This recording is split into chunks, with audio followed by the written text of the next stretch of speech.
police in the morning. Welcome, B-Movie fans, to this week's B-Movie Chat. New Year's has come and gone, and everyone has probably already broken their resolutions. Here at B-Movie Bros, we decided that the best way to start off 2017 is with giant monsters destroying everything in their path. Giant monster films, better known as Kaiju, have been around since the 1950s, and still have a huge following today. While it's pretty hard to deny that giant monsters crushing cities is inherently awesome, the cultural relevance of these types of films has spanned the entire globe. Names like Godzilla, Mothra, and Gamera are known everywhere. This popularity has spawned countless sequels and remakes both in Japan, where these films originated, and in the United States. However, despite advancements in film technology, the original Kaiju films, known for their cheap quality and ridiculous dubbing, still eclipse the much bigger budget and realistic remakes in popularity. What makes these early Kaiju so popular and memorable? Joining us for this discussion is film critic, Godzilla expert, and owner of the website Cinemania, Fuzzy Mickael. Michael, welcome to our show. Thank you for having me. Oh, always a pleasure to have different people on. Definitely. So let's get this started. So Michael, you, as we stated before, you're a Godzilla expert. Something like that, yeah. Try to be. It's a good thing to get a degree in. Yeah, I know, right? Kaijuology. Now, where did the term kaiju actually come from? Kaiju is just the Japanese word for strange beast. So to them, it's the same as what we would call a monster movie or a creature feature. So they would consider kaiju, even though we in America think of it just as giant monsters, they think of kaiju as really being any monster. Frankenstein, the Mummy, they're all sort of kaiju movies. They actually use the term dai kaiju. By adding the prefix dai, dai, it makes it giant. So dai kaiju is what Godzilla truly is. Kaiju is just sort of all the strange beasts and mythical creatures that they do. Wow, that actually makes a lot of sense. I'm glad to know that now. That explains why I read somewhere there was supposed to be a Godzilla versus Frankenstein's monster. That makes a lot more sense now, thinking that it's not just giant lizards and things like that.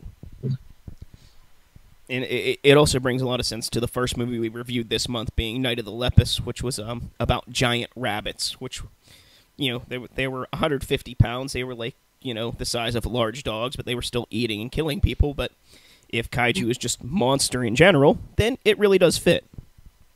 Oh yeah, definitely, and then that's a good one too. That's a fun, just sort of crazy, wacky movie. That's the kind you have to sort of have a few adult beverages for before you can really enjoy it. Oh, definitely. Yeah, we came up with some drinking games for that. Ways to drink away the flick. Yep. That'll be up later this week. So definitely fun. Yeah. So how did you get into to kaiju or Godzilla or dai kaiju movies? Well, probably the same way a lot of Americans did, thanks to Mystery Science Theater 3000 doing all those Gamera movies. I mean, that made it so accessible for us over here. So many, Thanksgiving days where there would just be a whole marathon of MST3K, and you'd watch 5 or 6 episodes throughout the day and catch a couple of those monster movies. It really made a difference to, 10-year-old me. It sort of opened my eyes to movies I never would have seen otherwise. So that's really what started it. And then just sort of getting into sort of the wacky stuff. I really appreciate the cheap effects. I really like the rubber suits. I don't like CGI. So as movies converted more to CGI over the years, I went back to just watching older movies from the 40s, 50s, 60s, 70s and enjoying sort of the campiness of it. Because I find that to be just a lot more interesting. It seems a lot more genuine to see sort of a guy roaming around in a rubber suit than it does to see a CGI monster for 15 seconds. Yeah, I love, one of my favorite shows growing up. I know a lot of my generation was Mighty Morphin Power Rangers. I prefer Ultraman to Mighty Morphin Power Rangers, and I actually have the whole Ultraman original series on DVD. And I wouldn't trade the special effects from that for anything from the modern era. Like, it's just so... It brings such joy to see the cheap special effects. It brings laughs, but there's also like this muted realism to it, in my opinion, that really just draws you in. Yeah, definitely. It definitely feels like it's more happening in the real world than it does that it's happening on a movie set when you get to see sort of how they interact. Because then weird things happen, things fall over, people trip, there's accidents, mistakes. in a way that you don't get those same mistakes in CGI. In CGI, everything is exactly how they planned it. And I think it sort of loses a little bit of the charisma with that. I think it loses a lot of the charm and just the seeing that somebody with a very low budget was trying to make something work with whatever they had, and there's a certain amount of like respect you can have for that, whereas I think with a lot of the CGI it's just, oh well, now you're just trying to impress me with your big budget and all that. So there's definitely more of a charm to the old kind of style. Like I'm pretty sure if James Cameron's Avatar, instead of everything being CGI, if they had miniature sets, if the Avatar people were actually like people in giant rubber blue costumes, it would have been an amazing movie. Oh, definitely. Yeah, I only saw Avatar once because I just sort of went, wow, what's the point? It's just dances with wolves in space, and I just sort of walked away from it. It's fucking Romeo and Juliet for the 9,000th time done in cinema, because it's a piece of shit. I prefer the original Smurfs. You know, James Cameron, master of sequels, but on his own, he just rehashes things that aren't sequels. Yeah. Tons of respect for the man, but Avatar is one of the shittiest movies I've ever seen. Yeah, it definitely didn't hook me. I didn't understand all the hype for it. And I mean, maybe that's part of the problem. So many people played it up, said it was so great, and then I actually see it, and I'm just sort of underwhelmed. Like, it doesn't seem that special to me. I guess maybe I've seen too many movies. I don't know.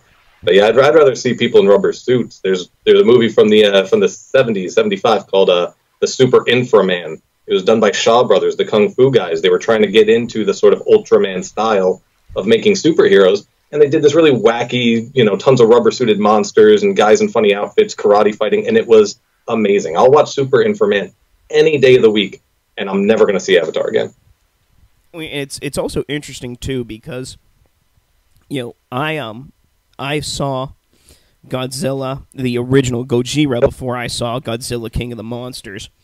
And it's interesting, especially the early ones, how they tried to Americanize them, and it really took away from, and I know Gojira is a very serious movie, but it has such charm to it, and the Americanized version really loses a lot of that charm, because instead of focusing on what's happening to the people and, with the monster, it's just, hey, look, here's a white guy on the island.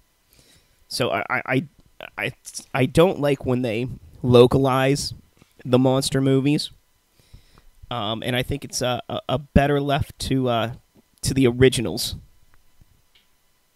Yeah, I definitely agree. The original Gojira is a totally different movie than the American version that came out 2 years later.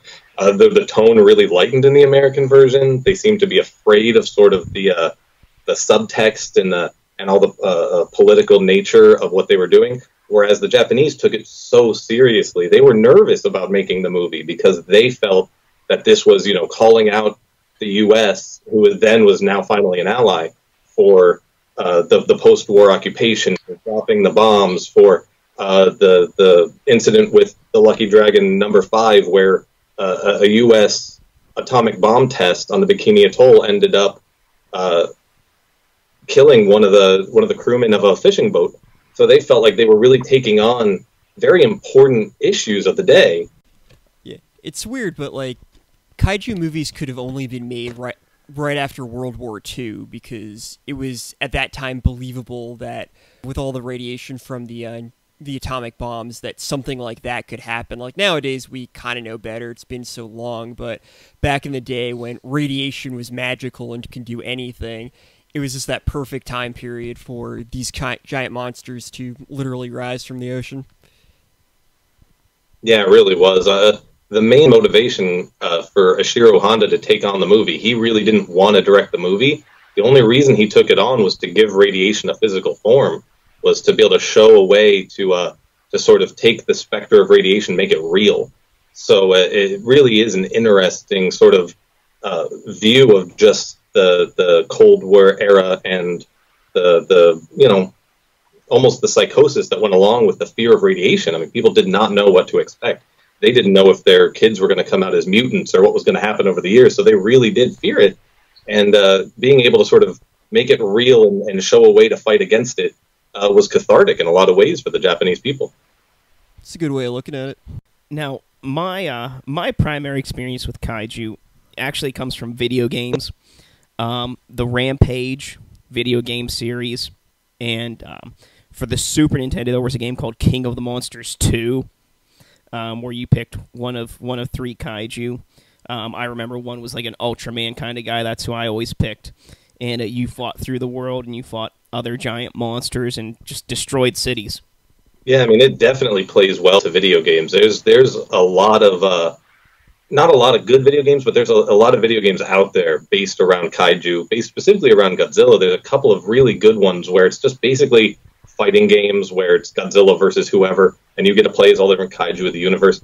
It just plays well to that. Like, it's one of those things where you want to pit, 2 little toys against each other and see how they turn out. So it really does work well. Those Rampage games were phenomenal. I know I played those a lot in the arcades back in the day. One of the things I liked about the Rampage games was you could destroy almost anything. You were destroying buildings, you were eating people. It was more than just like fighting another monster. You were literally the monster, destroying whatever's in your path. So it's like, I am this Godzilla-like creature, and that was always really cool. It was cool for me because growing up in a family where there was 3 brothers, myself and my 2 brothers, we there were very few games that were 3-player. There were a lot of games that were 4-player. But, you had to pick teams and whatnot. But having a 3-player cooperative game was actually really cool. And that was one of the biggest reasons why we played Rampage so much for the N64. And that's one of the things. Things like couch co-op sort of has gone away with multiplayer. Things like how we discover movies through the video stores has sort of gone away with digital downloading and constant access and streaming to everything. I think that the reason a lot of us are into the things we're into is sort of by chance. I mean, if you didn't happen to turn on the right UHF station at the right time back in 1988, you might not have discovered a genre of movie that you ended up really liking. I think that nowadays, with so much more access to more obscure cinema and entertainment than we've ever had, I think a lot of times it's easy for us to sort of overlook things that might otherwise be really entertaining to us. Well, that's one reason it took me so long to pick up the movie Zombie 2, which is the unofficial sequel to Dawn of the Dead, that was made by Lucio Fulci in Italy, because I perused all the video stores back in the early 2000s. We had FYE, Sam Goody, Suncoast, Media Play. There was just so many places to choose from and so many things, and after a while, like, I saw this movie everywhere, and I was like, oh, if everywhere has it, really can't be that great. And eventually, I picked it up. I was like, I'm going to watch this one, and it has actually become like one of my favorite zombie movies. Mostly because it has the zombie versus shark fight at the bottom of the ocean, which is actually really reminiscent of a kaiju movie, where you just pit these 2 ridiculous creatures against each other and see what happens. Yeah, that's definitely one of the awesome ones. That's one of the first things that I was shown on VHS when I was probably 12 or 13 years old. I had a neighbor that was really into all these crazy horror movies. So he would always go and grab you and bring you over to his house and be like, hold on, we got to fast forward to the good parts and just show you the good bits of the movies. So that shark scene was one of the first things that sort of got me hooked on crazy B movies back in the day. Also, the half-naked lady diver didn't hurt either, but definitely the shark versus zombie is one of the coolest movie sequences that could ever be filmed. And they were doing it at a time where they didn't really have any way to do it other than just throw a dude in zombie makeup down into the water and let him fight a shark. And really, like, just the makeup effects alone, having a makeup that holds up underwater is not an easy task, even today, with all the technology and everything we've discovered through makeup and special effects. It takes a lot of work, a lot of experience, and a lot of patience to be able to do that properly. And like you said, the only way they could do that is, throw him in the ocean and have him fight a shark. Jaws meets Dawn of the Dead. Yeah, and when it comes to the special effects, glad you brought that up. I mean, the origin of kaiju as we know it with Godzilla really comes from the special effects. Godzilla is said to have sort of 4 creators, but the most important of those 4 people is the special effects guy from Toho, E.G. Tsuburaya. He was the only guy that could have created Godzilla at that time. He didn't even want to be in films. He wanted to be a pilot. But back in those days, it was when he was first growing up, it was 1919. He joined a flight school, The flight school only had a single plane. So when the plane crashed halfway through the semester, the school had to shut down. He went into filmmaking as sort of a backup and became just one of the most legendary cinematographers. He was doing it in 1920 at a time when all these big box cameras still had to be hand cranked. They couldn't be used for motion shots. So this guy created like dollies and all sorts of different things to create moving shots and cranes. Like he was one of the first people to use these. So he actually revolutionized film as a whole.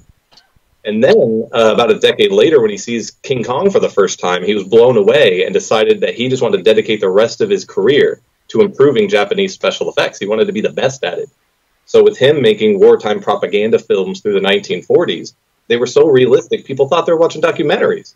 He filmed an attack on Pearl Harbor that General Douglas MacArthur, one of the most famous of America's World War II generals, when he saw it, he thought he was seeing actual footage of the Pearl Harbor attack. So after the war, he went into just doing special effects full time because all the filmmakers and cinematographers that made propaganda movies were blacklisted. So he ended up just focusing strictly on special effects, and he's really one of the only guys that could have made these miniature cities and latex outfits and all sorts of other crazy stuff that they needed. Special effects is really where Godzilla starts. Without those, the movie wouldn't have been anything. That's one of the things I really love about the giant monster movies is the miniaturized sets, and a lot of times how realistic these sets look. They look like it could be the real city that you're destroying. That was actually my favorite thing about Night of the Lepus was the miniature sets they built to make the rabbits look gigantic. They were just so realistic and lifelike. Yeah, it's interesting that he wanted to be a pilot because in a lot of the Godzilla movies and the Kaiju films, you kind of need to have an aerial view, like know what it would be like to look down, or at least be able to imagine it. So it's kind of, he took that desire to see things from above and really recreated it for the screen. Yeah, definitely. Now, what, in your opinion, Mike, what is the worst Godzilla movie? Wow, there's a lot to choose from. There's been 31 Godzilla movies. A lot of people would probably say the 1998 American one's the worst. With Matthew Broderick. Yeah, as an option, I want to give that out there as an option. Personally, I don't hate it. I don't think of it as a Godzilla movie, but I don't hate it. Well, neither do a lot of the Godzilla universe, because in, I know Tokyo SOS, they don't call those things Godzillas. They call them Zillas. Yeah. It's like an American subspecies of Godzilla. So technically speaking, I don't think it qualifies as a Godzilla movie because when you look at canon, that monster is considered a Zilla, not Godzilla. And that's definitely taken on a life of its own, too, on the internet. For most of the internet, people refer to that 1998 film as Gino, Godzilla in name only, because they don't want to recognize it as part of the Toho universe. Toho doesn't want to recognize it as part of the Toho universe. It's definitely sort of the redheaded stepchild out there. But the worst of the true Godzilla movies was probably Godzilla's Revenge. It was from 1969. It takes place mostly in a boy's dream. And the producers were trying to save money at this point. Toho was in financial trouble. So they saw that Gamera was really popular among kids and was making a lot of money compared to their budgets. So Godzilla actually imitated their own imitator to make a movie in Gamera style. And that was Godzilla's Revenge. It's just awful. Tons of stock footage. They were filming it on an island to save money. They didn't want to build sets. And yeah, it's just bad. Wow. I would have to say, I think some of the worst Godzilla stuff I've ever seen, which actually I love it because it's so terrible, is the Hanna-Barbera Godzilla series, where he has his son Godzuki, and they call him with like a special whistle or tone or some shit like that. Yeah, that's a weird one. I don't even know what they were trying to do with that. Godzuki just... Oh, that's a good one. Godzuki, the Scrappy-Doo of the Godzilla universe. Definitely. Yeah, there's like a weird trend back then where every successful movie they wanted to make into a cartoon series, and most of them were god-awful, and people like to forget. But yeah, I remember that one, and I don't really remember much of it. Just Godzuki, and even as a kid going, what the hell is this? Well, guess what, Paul? I have 8 episodes on DVD. Why? Because... who are you talking to? Yeah, good point. If it looks shitty, I buy it. And it is. Yeah, I'm the same way. If it has a name I'm familiar with on the front, I'm gonna buy it, even if I know it's bad going in. I have all of Chuck Norris Karate Commandos. Speaking of bad 1980s cartoons. Nice. You know, the one movie I refuse to buy, even though I have all 4 other movies in the series, is Return of the Living Dead Part 3. I have 1, I have 2, I have Necropolis and Rave to the Grave, which are 4 and 5, respectively. But I refuse to buy number 3. It is just, it's not really that bad of a movie, but just compared to the original 2 Return of the Living Deads, it is just a god-awful piece of cow dung, and I can't stand to have it in my collection. So you're okay with those sci-fi made-for-TV ones that came out in 2005 or whatever it was? You're okay with those? Yeah. But you're not okay with Return of the Living Dead 3? Wasn't Return of the Living Dead 3 the one with the hot chick with all the piercings? Or is that not that one? Is that number 2? Are you talking about, Suicide's the dude that gets his head ripped open. Are you talking about, the girl that strips down in the graveyard? No, that was in the first one. I was going to say, that's the first one. Return of the Living Dead 3, has the hot chick, She's to Die For on the cover. Yeah, that one. I can't believe you boycott. Yeah, that, well, that's the only appeal of that movie. I mean, as far as... you know, the precedents and the rules set forth in the first 2 movies, it throws it all out the window. I'm pretty sure if I remember it correctly, and I have no respect for it. It's kind of like the 3rd Resident Evil movie, Extinction. Wearing mittens. I love the Resident Evil movies. To me, they're not part of the game universe, so it's okay. But just the 3rd movie with the psychic powers and the zombies with mittens, I can't. It's just like one of the most awful things ever. I've seen a lot worse things. I like things that are a lot worse in a lot of ways than that. But because it's part of a series that has such great standards, I can't stand it. So you just like it more out of principle than its quality, I guess? Correct. I guess I can. Well, I just want to go back to briefly the Godzilla animated series, just because I remember watching that and thinking how weird it was that Godzilla was an ally to people, and I guess in some movies he's good, and some he's bad, and some he's neutral. Like I've seen him like get together with other monsters fighting even bigger ones, so it's kind of weird that these what I guess started out as mindless creatures were actually started to have some intelligence as the movies went on, or maybe they always did and I missed something.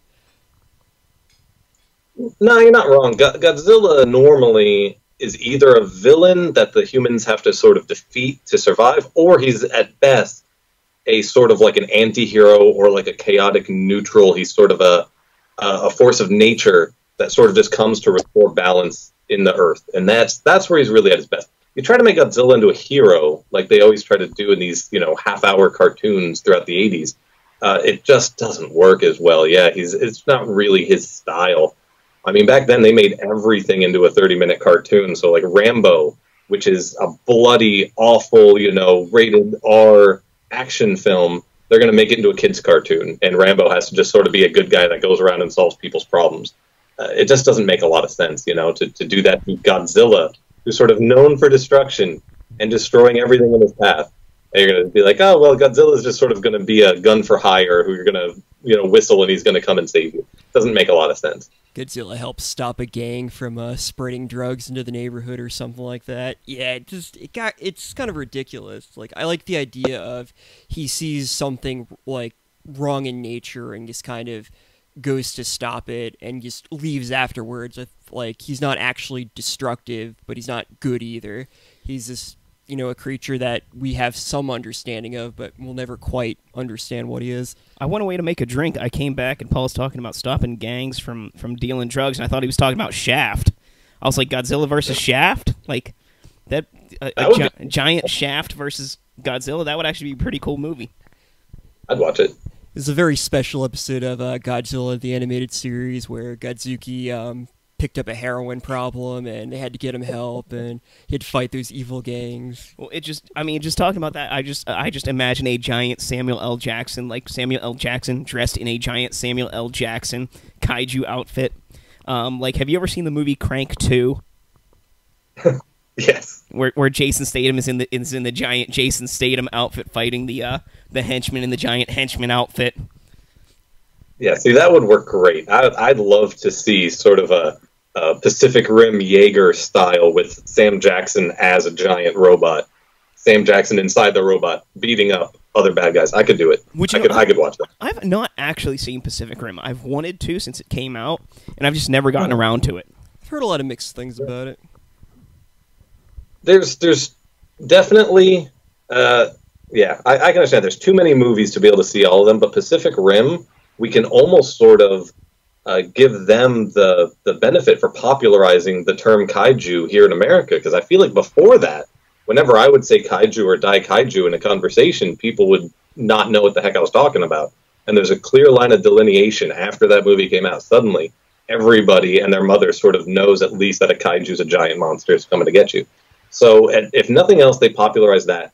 Beyond that, it actually works on multiple levels. It's an action-packed movie. It has actually some good sort of political subtext with the military-industrial complex, has all that stuff going on. Plus, it's just giant robots fighting giant monsters, so it works really great. I mean, they show their first kaiju literally in the first 90 seconds of the movie, so you're never waiting for it to get cool. I have to ask if it does the one movie-ruining thing that a lot of movies like that do. Is there a love story? Yeah, I mean, every movie has some kind of love, but it's not central to the movie, I don't think, and it doesn't take up too much screen time. So it doesn't Pearl Harbor itself? Yeah, no, it's not one of those things where it's like they're going to end with fireworks at the end and the guy kissing the girl and blah, blah, blah. It's not that type of movie. It is really about humans versus animals sort of coming together to defeat some giant bad guy, and that's really what it's about. It's not one of those ones that's going to sink it with a love story. Unfortunately, every stupid movie has to have a love story, and I hate that, but yeah, I'm with you.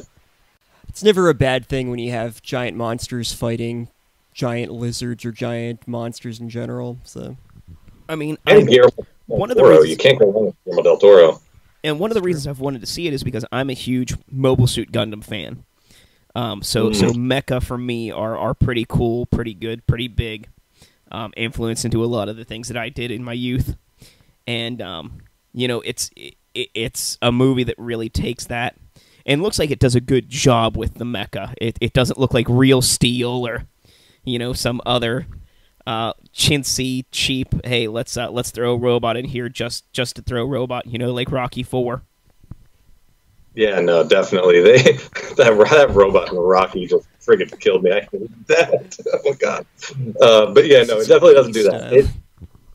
It lives up to what you want it to be. If you imagine 250-foot tall robots fighting 250-foot tall monsters, what you want it to be, that's Pacific Rim. It's going to deliver, man. It's good. And like I said, you just can't go wrong with Guillermo del Toro. I don't think the dude's ever made a bad movie, at least not that I've seen.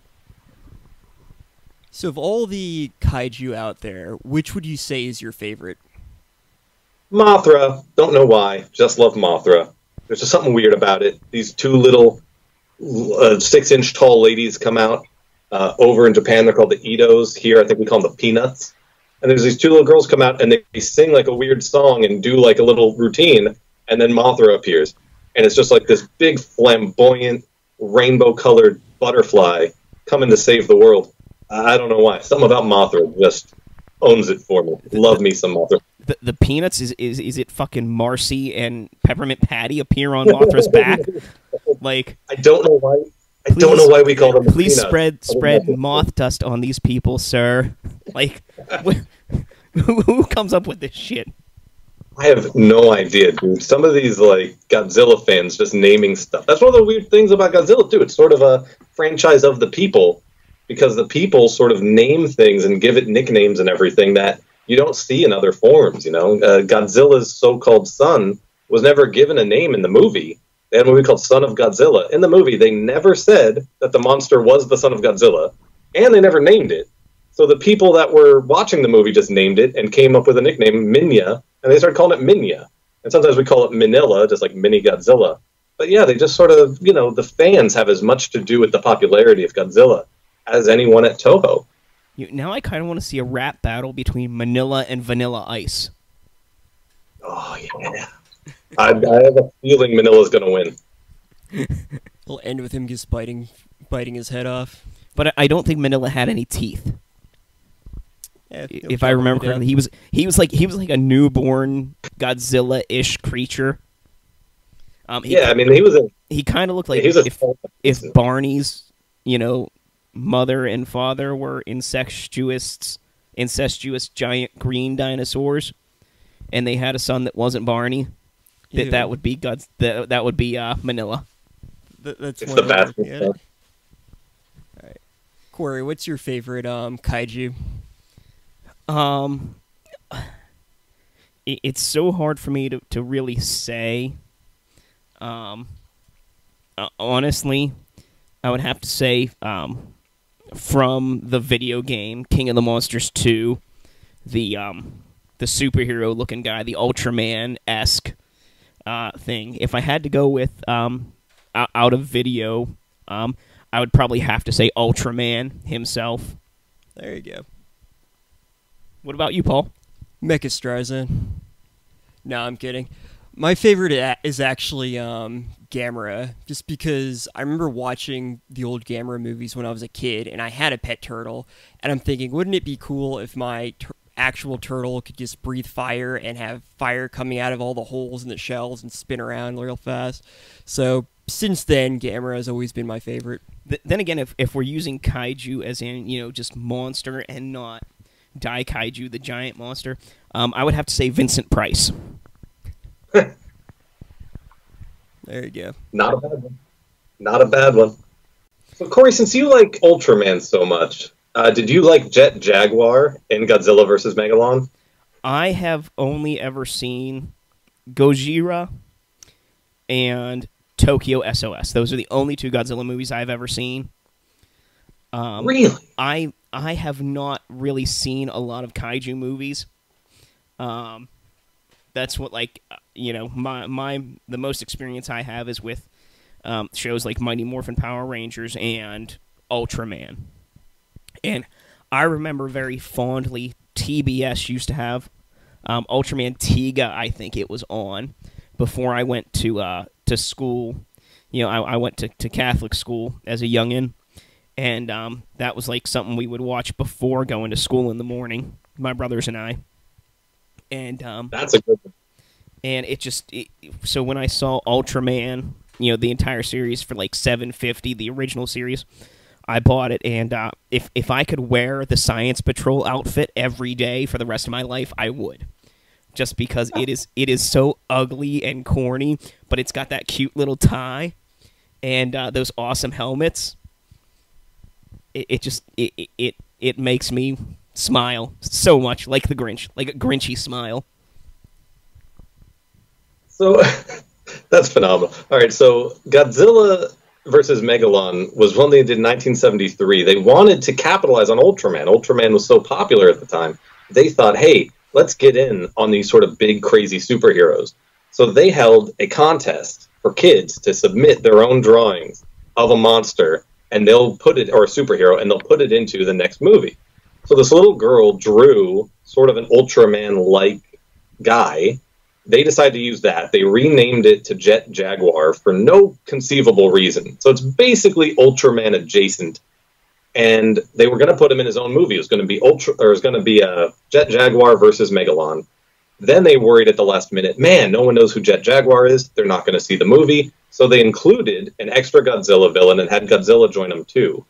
And it's just one of the weirdest movies. It's the only movie Jet Jaguar appeared in. You'd love it if you saw it, as long as you were, just there to have a good time. Because basically Godzilla and Jet Jaguar team up, they high-five, they double-team these two other monsters, just sort of doing like tag team wrestling. It's the weirdest thing. Godzilla does a drop kick, I'm not kidding, where he just sort of glides along his tail for like 500 feet. I've seen clips of that. Came from. I know I've watched a few Godzilla movies, and I had no idea where that scene came from, but okay, that's good to know now. Yeah, that's one of the wackier ones.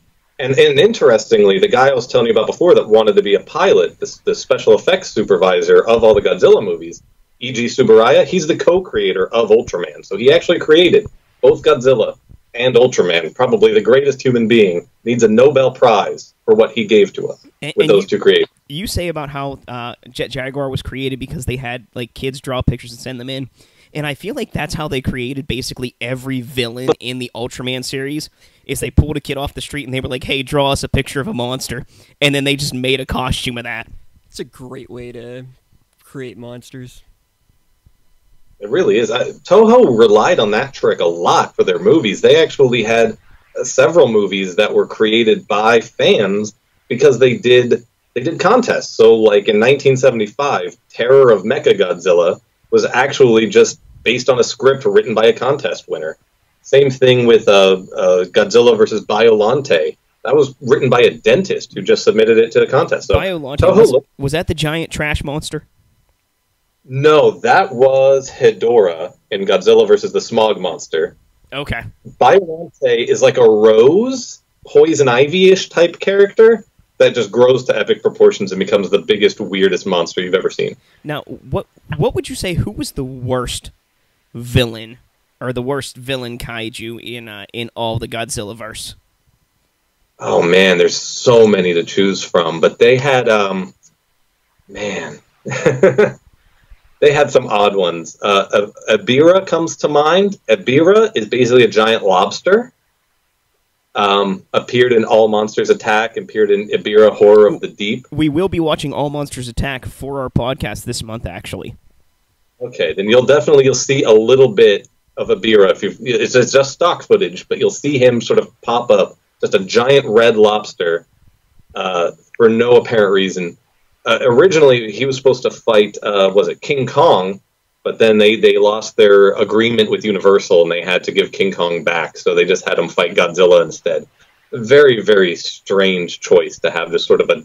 Whenever they decide to make a normal monster or a normal creature just supersized, it just comes across as weird. I mean, I guess that would have made sense for a giant gorilla versus a giant lobster. I mean, it's kind of like what they do on the Sci-Fi Channel now. Mega Shark versus Mega Octopus versus Mega Chinchilla versus Mega Armadillo. Sharknado. You know, just let's giantize an animal and have it fight another animal. Yeah, and I'll tell you, man, I liked Sharktopus. That was probably the only one of those I liked. But those sci-fi movies, I think they're all like Roger Corman produced a lot of them. They're done by the Asylum. They're just sort of... They're the worst possible version of kaiju. If all you know about giant monsters are what you see on those, if you're a listener, please stop watching those. Go back and watch dudes in rubber suits fighting it out. You'll have a blast. Also, when it comes to... Yeah, a lot of times with the CGI, they just can't afford to have a lot of shots of the monster. So you end up watching, Eric Roberts talking to Tara Reid for 45 minutes, and then you get 5 minutes of a monster at the end. It's not really worth it. Sort of anticlimactic. Yeah, pretty much. Actually, since we mentioned King Kong, that reminds me of something I've been wondering for years. So the King Kong in King Kong versus Godzilla is a lot bigger than the original King Kong, and also has the ability to eat electricity to become stronger. So what I've always wondered is he supposed to be the original King Kong, or is he a King Kong in another universe, or... I can actually answer that question for you, Paul. All right. Because originally it was supposed to be Godzilla versus Frankenstein's monster. Well, yeah, I know that, but that's why the electricity worked in him. Yeah. 'Cause... So it's because it wasn't supposed to be King Kong at all. But it is King Kong, so is this the same King Kong from that, or is it a different King Kong? I'm going to defer to Mike now. Technically, it's the same King Kong, but he's absolutely right. It was supposed to be Frankenstein's monster. For whatever reason, didn't work out. So they decided to just make it King Kong. It is supposed to be a true sequel of sorts to King Kong and Son of Kong. But yeah, definitely it's comical. It's odd. The Godzilla suit, or the King Kong suit rather, looks horrible. It does. It doesn't seem. Yeah, it's covered in yak fur, and that's not a joke. The King Kong suit's covered in yak fur. It's the weirdest looking King Kong suit I've ever seen. How logistically would they have had Frankenstein's monster fight Godzilla. I mean, King Kong is already a joke in and of itself versus Godzilla. You know, King Kong only being 30 feet tall. You know, I know they grew him, but like Frankenstein's monster, he's 7 feet tall. Yeah, he's just a really large guy. I think he was supposed to get bigger with more electricity or something like that, or I don't know, maybe they gave him more human parts or something like that. And that's basically the idea, is the electricity was going to make him bigger and stronger. It's, you know, they don't need a lot of background to make these movies work. I don't know if you realize that. They just sort of throw things out there and see what sticks. I mean, I've seen Dracula versus Frankenstein, so I'm not sure I could actually imagine Godzilla versus Frankenstein's monster. Yeah. I mean, interesting, for whatever reason, Germany was like obsessed with the idea that all these Godzilla movies should be, for some reason, in the Dr. Frankenstein universe. So in Germany, a lot of the Godzilla movies that came out throughout the 60s and 70s, they would rename them like Godzilla versus Frankenstein's monster, or, you know, Revenge of Dr. Frankenstein, and have Godzilla fighting, you know, Gigan or whatever, but they would just say in the subtitles that Gigan was created by Dr. Frankenstein. It's the weirdest thing, but Germany held on to that for decades. I'd actually like to see one of these versions now. Yeah, it sounds pretty cool. Well, that reminds me of, there's a movie called Return to Kong Island, I think it was, and not only does it not have King Kong or any Kongs, it doesn't even take place on an island. They just kind of named it Kong Island. It takes place, like, somewhere in the middle of Africa. It was very weird. I do not know that one. One of my favorite monster fighting movies, actually, is Monster Brawl. Have you ever seen that one? Oh, I have that one, but I haven't seen it. Because like everything else, I buy it on DVD, but I don't always watch it. It's basically a WWE pay-per-view event with monsters instead of regular wrestlers. And it is... it's amazing. That's what everything... I love it. It's horrible, but it's even got like the the old school promos where like Hulk Hogan would be ripping his shirt off, and Dusty Rhodes would be spitting at the camera and telling how he's going to drop the bionic elbow on you and shit. And it's got like the monsters doing this, if I remember correctly, like between the fights, and it's amazing. Sounds like it. I can't believe that. I just looked this up. Jimmy Hart and Kevin Nash are in that movie. I might have to see this. Yeah, Kevin Nash is one of the announcers. Oh, man. And Jimmy Hart, I believe, is a manager for one of the monsters. It's so hard to believe. Jimmy the Mouth Hart is a manager. I know, right? Oh, that's phenomenal. I think that's another reason that I enjoy the kaiju movies and stuff, is I grew up watching the World Wrestling Federation and, soap opera for men. And that's kind of what kaiju movies are. It's just... Let's watch things destroy each other. Definitely. I mean, I'm right there with you. That was one of my first writing gigs. Was writing for a wrestling newsletter. It was the most fun I ever had, man, because you just get to watch all this ridiculous melodrama play out, and then you get to make it sort of a job for yourself. Oh, it's fantastic. Oh God, I love that. You could do a whole month on just wrestlers in movies, because they've done so many crazy. Roddy Piper movies over the years, Hulk Hogan movies over the years. You could really tie yourself up in that rabbit hole for sure. Oh my God, Hulk Hogan movies alone could take us a whole year to get through. Hell yeah, Suburban Commando, man, I live that. I love that movie. I love it. The Three Ninjas 3, I think the third one. Yeah, I don't remember. Yeah, it was I know which one you're talking about. He actually makes the guy pee his pants. I didn't know there was more than one of those Three Ninja movies. There's like 4 or 5 of them. Wow. Yeah. But yeah, Hulk Hogan is in the third one, I believe, and it takes place at an amusement park. And Hulk Hogan actually makes somebody pee his pants. Does Gremlins 2 count as a Hulk Hogan movie? He is in it. Yeah, he's in the movie theater watching the movie. But I think my favorite movie with a wrestler has to be They Live. Oh yeah, it's definitely the best one, for sure. I've come to kick ass and chew bubble gum, and I'm all out of bubble gum. Still one of the best lines ever. Which nobody knows where it came from. Like, I'll hear people say that line, I'll be like, oh, you know where that came from? And they're like, Duke Nukem? I'm like, shut the fuck up. Duke Nukem, but it's not. Oh, God. No, Balls of I've never Steel, done that. that was Duke Nukem. Kick Ass and Chew I would- Bubblegum, that was Rowdy Roddy Piper. I would punch somebody if they did that. Interestingly, he ad-libbed that line. He just had like a paper in his pocket of promo phrases that he writes down while he's in the car, and that was one of them. So he was just ad-libbing lines on the set, and that was just one of them that he threw out. So that wasn't even written in the script. That makes him even more genius. Rowdy Roddy Piper, rest in peace. Love that guy. I know, and even American one of hero. his one of the more recent films he was in, Pro Wrestlers versus Zombies. Like he does such a great job, in everything that he was in, from being one of the biggest heels in wrestling to just being a nobody in a movie. And also, I love him as the Maniac in the episodes of It's Always Sunny in Philadelphia that he guest stars in. Definitely. Oh, those are fantastic. I'm the garbage man. My brother actually recently got a job as a garbage man, and the first thing he did after he received news that he got the job was he came in and he quoted Frank Reynolds like for 5 minutes like as the garbage man. Oh God. And like he like reenacted the scene where he hits Cricket with the trash can. He cuts his throat open and stuff. The B movie life that I lead. It's a good life. Oh, it's fantastic. And there was also another connection between wrestling and kaiju. Not a lot. This is sort of a rarity. So if you're a kaiju expert, you're listening to this podcast, and you think, "Man, these guys haven't shown me anything I don't already know." There was a thing called Kaiju Big Battle in 2005. It was released as sort of like a direct-to-DVD thing. It literally was a bunch of college kids that got together, filmed a few skits as monsters in giant rubber suits, and then got together in like a VFW hall with a wrestling ring and a cage, and had the monsters fight in the wrestling ring, in the cage, with like big cardboard buildings and everything.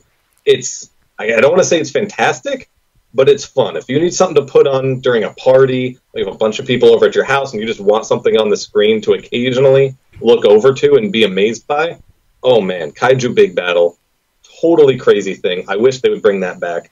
I would go see a live Kaiju Big Battle show tomorrow if there was one in my area.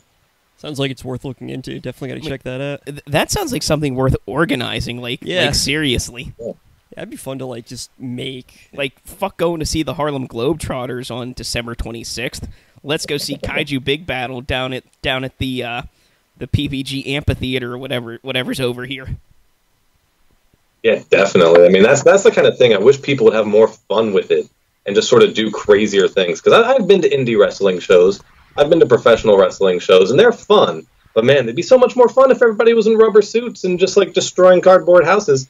Just saying. We Vince McMahon, pick me up. At my high school, my junior or senior year, I can't remember, they actually like did this wrestling thing between students and faculty, where you actually had like the faculty was auctioned off, and if you like won the bidding, and I can't remember, the money went to some charity.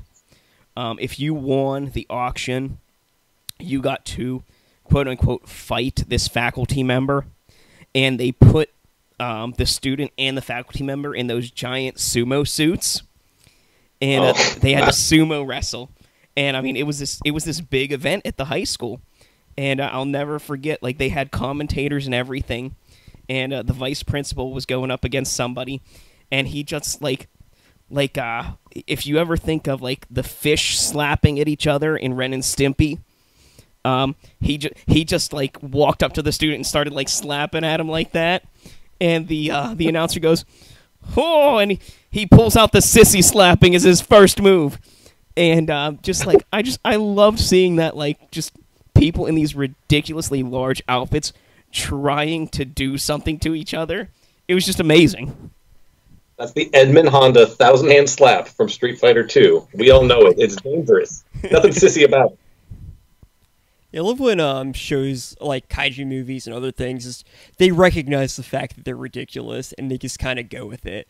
Like they're not trying to like make a point. They're not trying to make anything great. They're like, this is ridiculous. Everyone knows it's ridiculous. We're gonna go with it, and you'll either like it or you won't. And yeah, it's memorable because of that. And I have to go back to the example of Crank 2, where this movie although it's not completely serious, in the middle of it, he gets electrocuted, and him and the guy he's fighting turn into kaiju. Like, it's just, at that point, this movie has no respect for itself, and you love it all the more for it.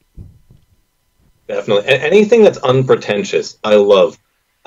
Even though I watch a ton of movies and I have thousands of movies always at my disposal, I cannot call myself a cinephile. Because people that call themselves cinephiles are the types of people that just sort of, they have to sip a certain type of tea and they have to use 10,000 words where they could have used 2 to describe why a movie is so special to them.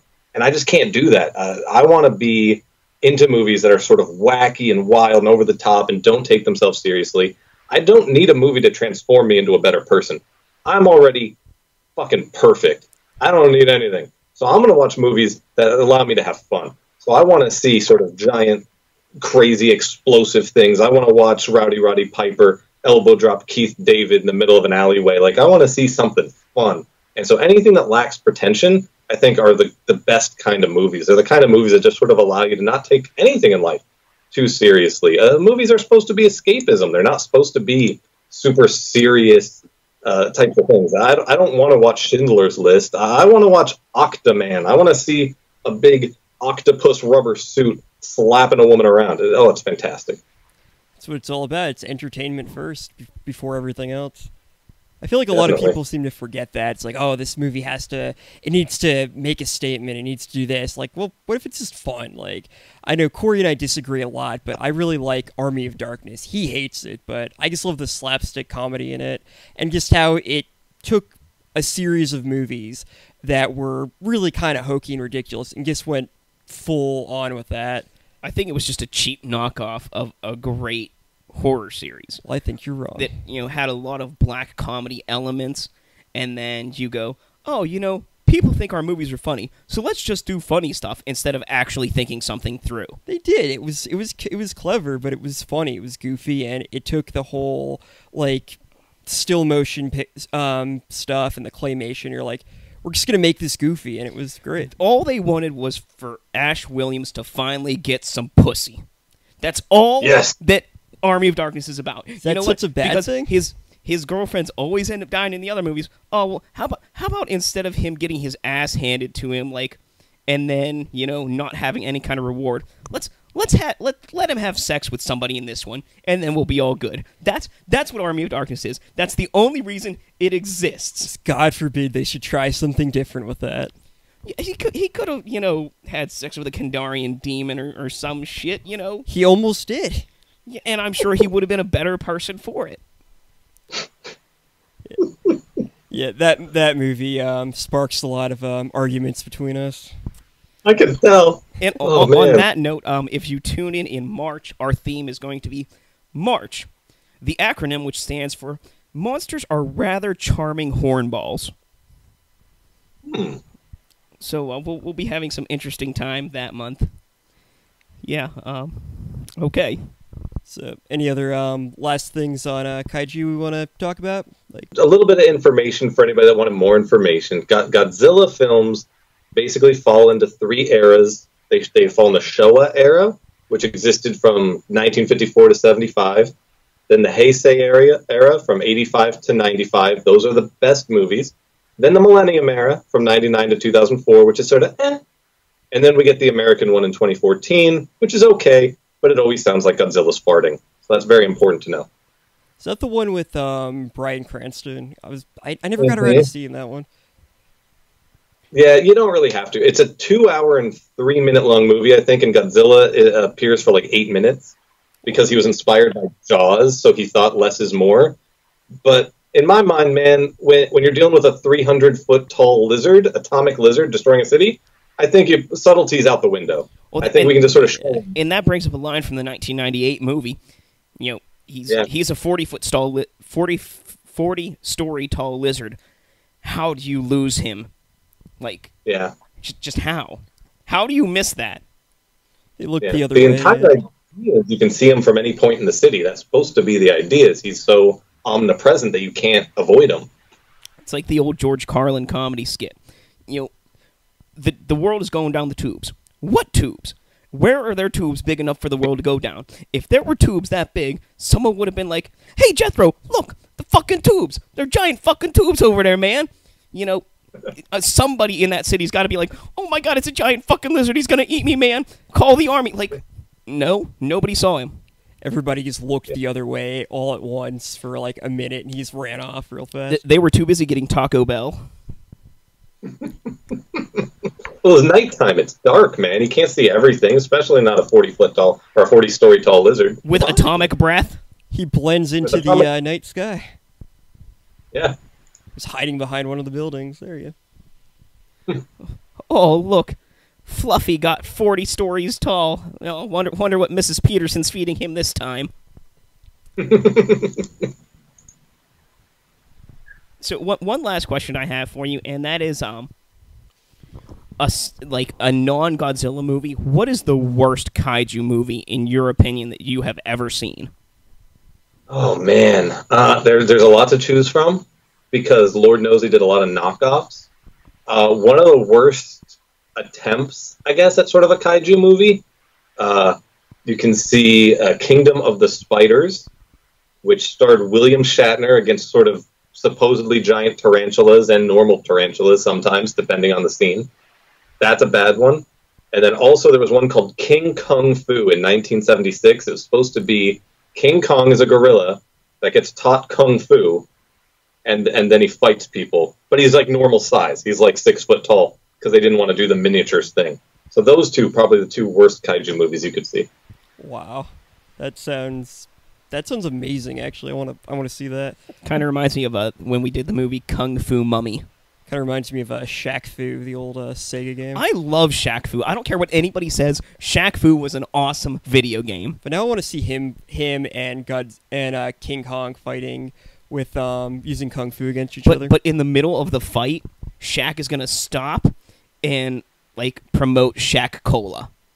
And then King Kong's just going to get a sucker punch in there, and it'll all be over from there.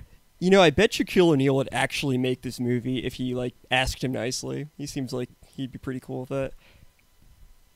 Shaq will do anything that puts him over. That's for real. I mean, if you just ask him, hey, you want to do this movie? He's going to say, I win, right? And as long as he wins, he'll do it. Pretty much. Yeah, Shaq Fu should be a TV series. Make it the sequel to Shazam. I mean, if the Walking Dead TV series can be the number one ratings show on cable television, Shaq Fu can pull it out for at least 2 seasons. Most definitely. So, Paul, any last thoughts from you?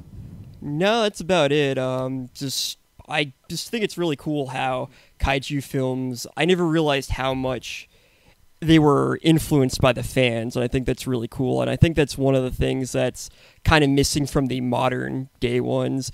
I think once you took away the rubber suits and the model cities, you kind of took away the fan influence too. So I think that it kind of made it go downhill and just kind of took away some of the charm. When you take the man out of the rubber suit, you lose the humanity of the movie. And that's some of what makes it amazing. That was beautiful, Corey. Is the things that go wrong with a man in the suit that, wouldn't have gone wrong in CGI, and the things that go above and beyond by the man in the rubber suit that you wouldn't have seen happen via the CGI, because the CGI is, like you've said, exactly what you want. And you know what? For it to be exactly what you want, for it to be perfect, in my mind, is a travesty. If it doesn't have a flaw, then it's not real. Just you saying that, now I want to see a movie called Attack of the Giant Man in a Rubber Suit. Attack of the 50-Foot Woman.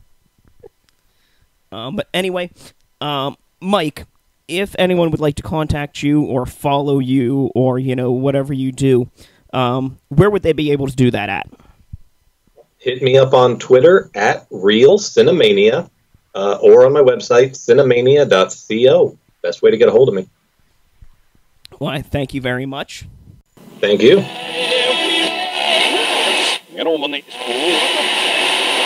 Sim,